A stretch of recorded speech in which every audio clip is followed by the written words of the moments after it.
I'm very excited to be part of this AMWC webinar. My name is Dr. Sofra.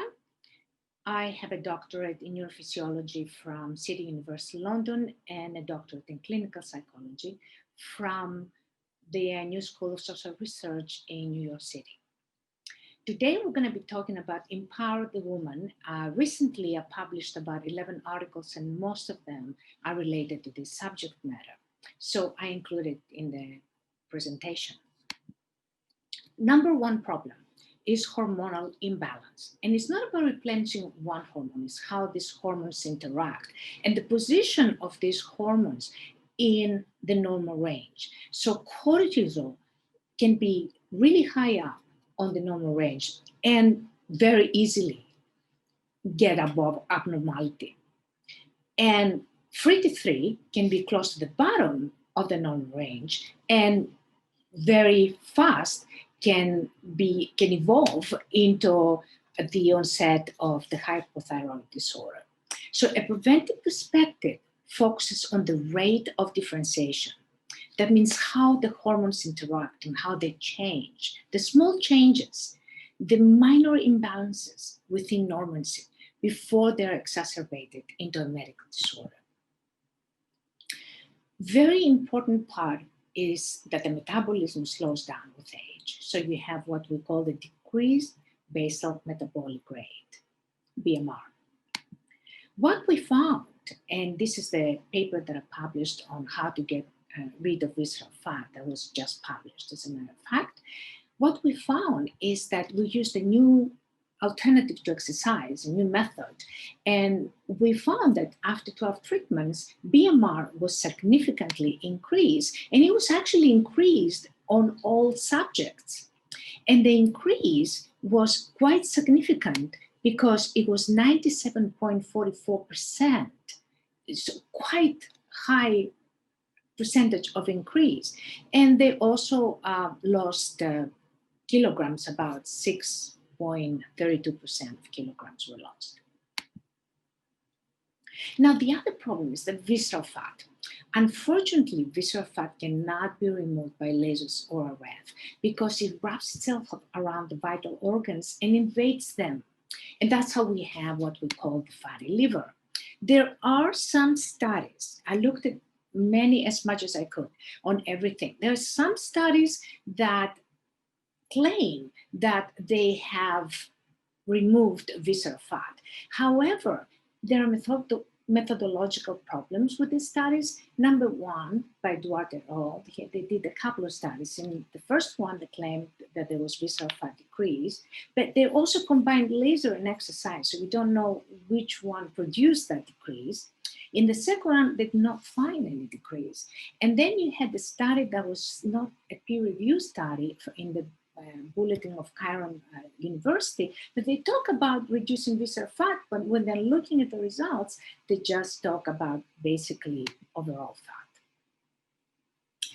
With this technology that we use, the recent technology is not a laser, it's not a RF. It was developed in London University. We did 12 treatments, and we found a significant decrease of visceral fat, 30.34% decrease, and an increase in T3 by 30%. Again, that's a published study. It was published in Aesthetic Nursing, Journal of Aesthetic Nursing. And another study that, again, recently published, it was about the adverse effects of sedentary lifestyles. Here we looked at diabetics and pre-diabetics. And again, we found a significant decrease of visceral adipose tissue. But very interestingly, 7 of these diabetic subjects provided their sonogram reports, and they had fatty liver before the treatments and no fatty liver after the 12 treatments. That substantiated the results of the visceral adipose tissue decrease.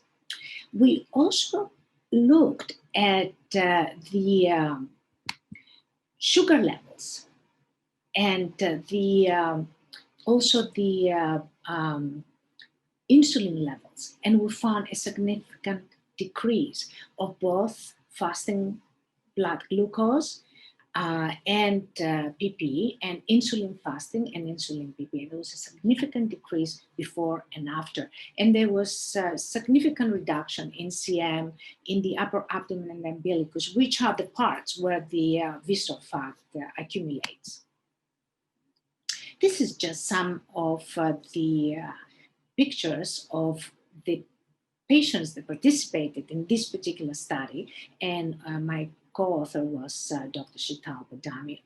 All of the subjects were from India. That's another one. That's actually a different study. It was a case study, and it was from Iraq, and it was 8 treatments.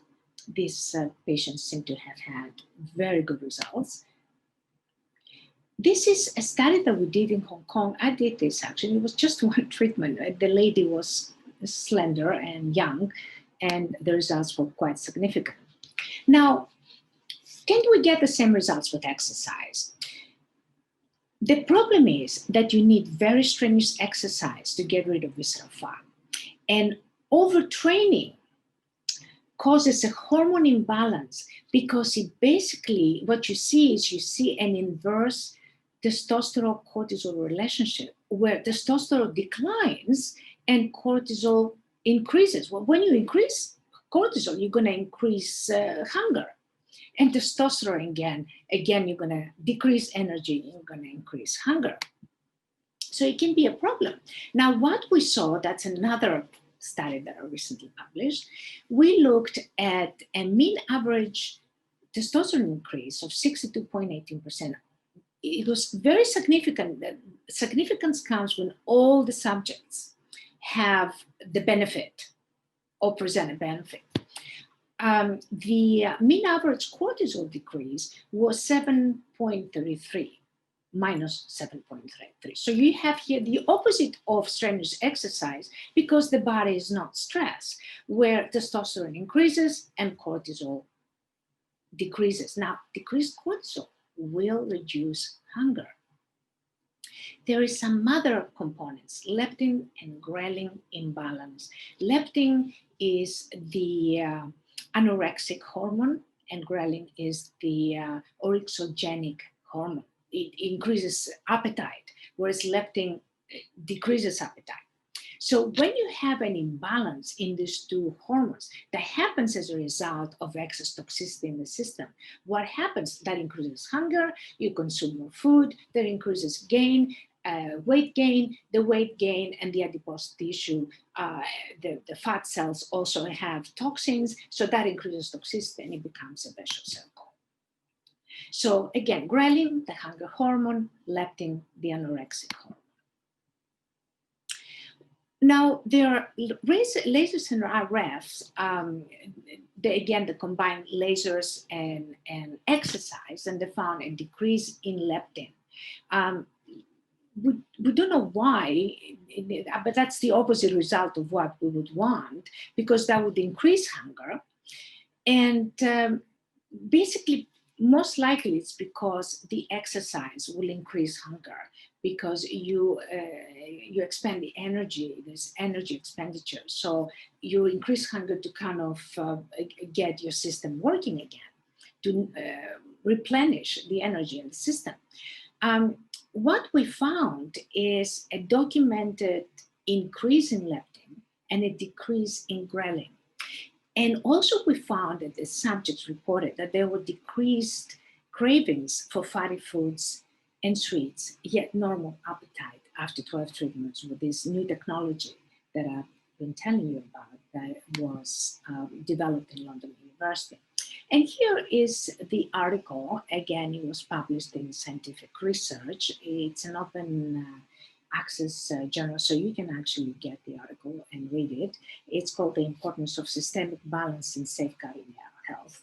And basically, it looked at all the same variables, like all the other studies, like visceral fat and increased muscle mass and VLDL, triglycerides, which actually we always saw a significant decrease of both VLDL and triglycerides, and 33, which increased in all studies, very consistently, but we also looked at leptin and ghrelin. We saw the increase in ghrelin and the decrease in increase in leptin and decrease in ghrelin.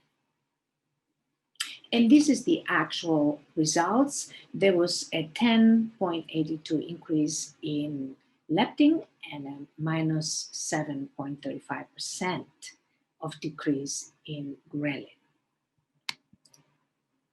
Again, all these results were very significant. Now, what is this long-term universe technology invention that I'm talking about? Sunday Times wrote an article in 1994 when Gerry Pollock first kind of presented his invention of simulated effortless exercise. Before he presented this technology in 1994, an article by another professor in London University came out, and it was an article on cells. And they were looking at the increase in RNA content in the muscles. And he found like 200% of RNA content in the muscles and a repression of the fast type genes and activation of the skeletal slow type genes. Very important issue as the woman ages, the estrogen declines. So bleeding and burning sensations during intercourse are very common, and that leads to low self-confidence and of course to interpersonal conflicts or neglect. There comes the vaginal rejuvenation procedures. So in the pursuit of happiness, women attempt to resolve a psychodynamic issue, the roller coaster of aging, by merely altering the vaginal physique. We looked at a number of these studies. Some of them do not use valid standardized tests to assess sexual satisfaction.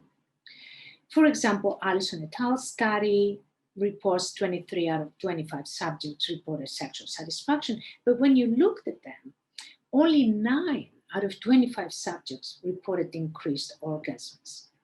This is not significant results.